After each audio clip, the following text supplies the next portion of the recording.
మహిళల కోసం central bank of India ఇప్పుడు మీకు అందిస్తోంది గృహ రుణం అతి తక్కువ వడ్డీ రేట్లకే ప్రత్యేక సెంటు గృహలక్ష్మి. పూర్తి వివరాలకు వెంటనే సంప్రదించండి 18003030. ప్రపంచ ప్రసిద్ధిగాంచినటువంటి తిరుమల పుణ్యక్షేత్రానికి ఎంత విశిష్టత ఉందో అదే స్థాయిలో శ్రీవారి లడ్డుకి కూడా ప్రాముఖ్యత ఉన్నది. అయితే ఇటీవల కాలంలో ఎన్నడూ లేని విధంగా లడ్డు యొక్క నెయ్యి కల్తీ కారణంగా వివాదాస్పదమైంది. దీనికి సంబంధించి మరింత సమాచారాన్ని సిపిఐ జాతీయ కార్యదర్శి నారాయణ ఉన్నారు, వారిని అడిగి తెలుసుకుందాం.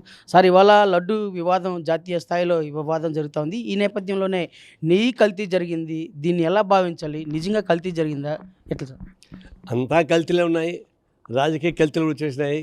ఆ రాజకీయ కల్తీలతో పాటు నేను కూడా కల్తీలు వచ్చేసినట్టుంది. నేను దాన్ని నమ్ముతున్నా. అంటే నాకు దీని జోలికి పోయేటప్పుడు ఏంటంటే, ఇది ప్రపంచవ్యాప్తంగా ప్రసిద్ధిగాంచినటువంటి ఒక ధార్మిక సంస్థ. కోట్లాది మంది భక్తులు ఉన్నారు. రోజుకు 75,000 నుంచి 1,00,000 మంది దాకా జనం వస్తుంటారు. బ్రహ్మోత్సవాలకి 1,00,000 కోట్ల మంది వస్తారు. దాన్ని దెబ్బతీయడం మంచిది కాదు, రాజకీయాలకు వాడడం మంచిది కాదు. అదే సందర్భంలో దానికి సప్లై చేసేటువంటి ప్రసాదాలు కానీ, భోజనాలు కానీ, లడ్లు కానీ వీటిలో కల్తీ ఉండకూడదు. తర్వాత నాణ్యత పాటించాలి. రేటు ఎక్కువైనా పర్లేదు, రేటు ఎక్కువైతే సబ్సిడీ వస్తుంది. లడ్లు రేటు ఎక్కువైతే ధర పెంచుకోవచ్చు, తప్పేమీ లేదు. అందువల్ల దానిలో నాణ్యత ఉండాల్సింది.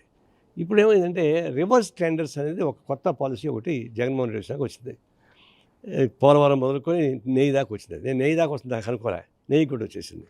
ఈ రివర్స్ టెండర్ మొత్తం ఫెయిల్ అయిపోయింది. దానికి కూడా నష్టం, పైసా కూడా పెట్టి రూపాయి ఒకటి పని అయిపోయింది.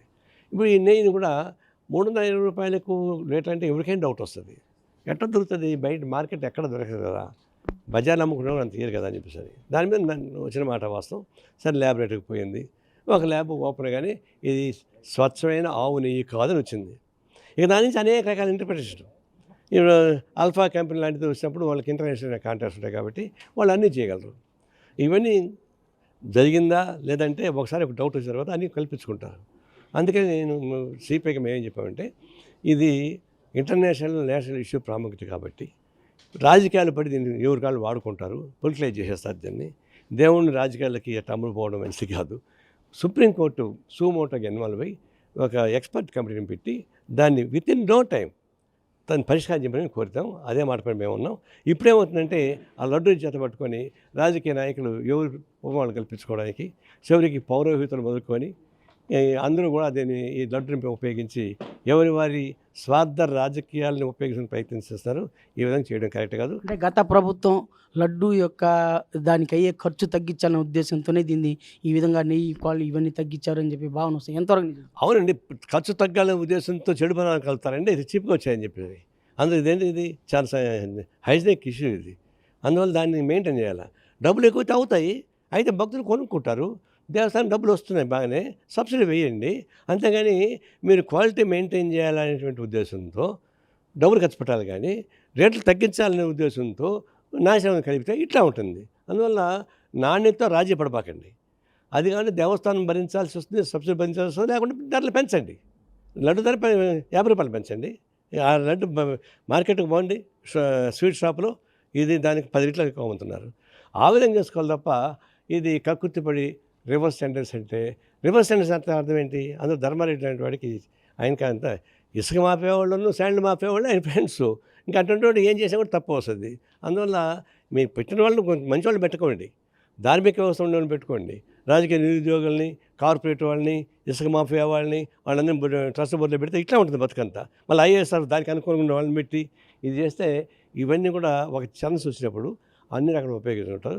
ఇప్పుడు లడ్డు పెట్టుకుని అంతా ఉపయోగించుకుంటున్నారు. సార్, సున్నితమైన అంశాన్ని ఆగమ యొక్క పద్ధతులను పాటించకుండా దీన్ని ఒక మతతత్వంగా పాటిస్తూ భావిస్తున్నారు. దీన్ని మేము ఎట్టి పరిస్థితులు ఉపేక్షించలేదు అనేసి పవన్ కళ్యాణ్ గారు పేర్కొన్నారు. దీన్ని ఎలా భావించాలి? ఇప్పుడు ఈ ఇష్యూని ఆర్ఎస్ఎస్ వాళ్ళు హైజాక్ చేయడానికి ట్రై చేస్తున్నారు, దాన్ని ప్రోత్సహిస్తున్నారు. మరి పవన్ కళ్యాణ్ దీక్ష పొందుతూ ఉంటున్నారు.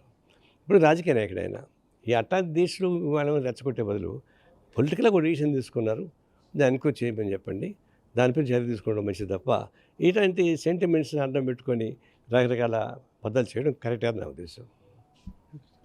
అంటే రాజకీయంగా కాకుండా సామాజికంగా, అలాగే ప్రధానంగా భక్తుల మనోభావాలు దెబ్బతినకుండా దీనికి తగు న్యాయం చేయాలి, అదేవిధంగా వాస్తవాలు వెలికి తీయాలని చెప్పేసి సిపిఐ నారాయణ డిమాండ్ చేస్తున్నారు. Video Saith, Ravi RTV, Tirupati. మరిన్ని వీడియోస్ కోసం ఛానల్ ని సబ్స్క్రైబ్ చేయండి, లేటెస్ట్ అప్డేట్స్ కోసం వాట్సాప్ ఛానల్ ని ఫాలో చేయండి అండ్ లింక్ డిస్క్రిప్షన్ లో ఉంది.